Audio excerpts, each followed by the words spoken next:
How to check dislikes on YouTube videos. Now, YouTube hides public dislike counts, but you can still see them in a few ways. Here's the simplest method. First of all, launch open the YouTube app, or you can open YouTube on a web browser.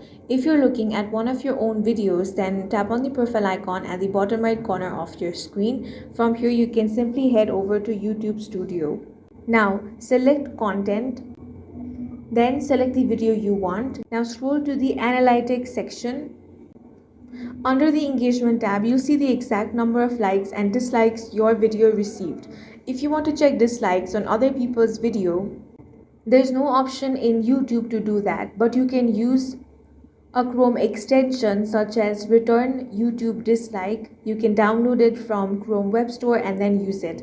That's all for this video. If you found it useful, make sure to hit the like button and subscribe for more videos like this.